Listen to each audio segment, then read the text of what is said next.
Sports for Real with Coach Hall. The Native American Guardian Association is again in the news.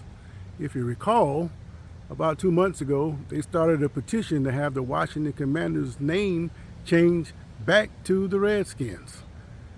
This time they're in the news because an executive that works directly with the Commanders organization has come out and said that NAGA group is fake. Now that's a low blow, because anybody who forms a group and has a stance on a particular issue and stays on it can be considered legitimate. And if nothing else, this group has stayed firm to what it is that they're talking about. They have thousands of signatures to back up what they're trying to promote. Now, I've been doing a little research on the Redskin name. If you know the image that they have on the helmets, that was an image, actual image, not a mascot, of Native Blackfeet Chief John Two Guns Whitecalf.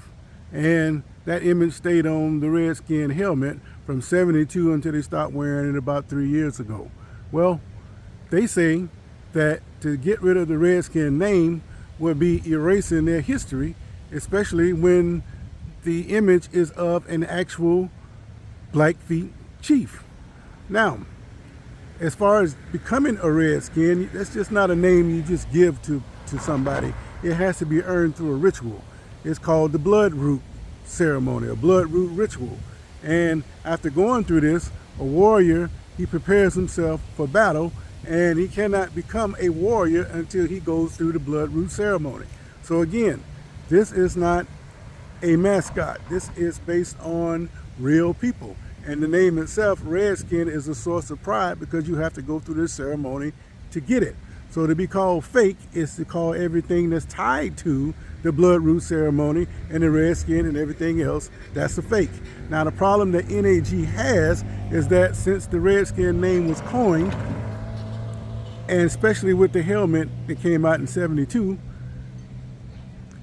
there have been a lot of groups who have protested, Native American groups have come out and protested that this is foul, racist. Not one of them has said that this is a source of pride. So when you have one group come out against that, of course they're going to be looked at different from the others.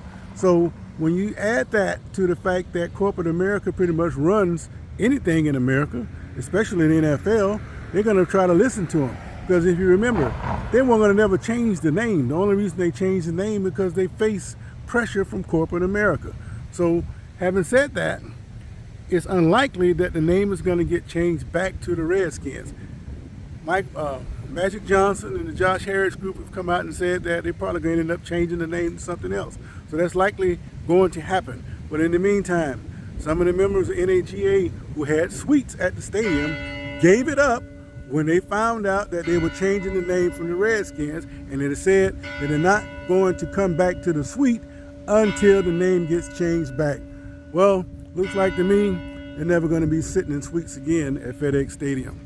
This is Sports for Real.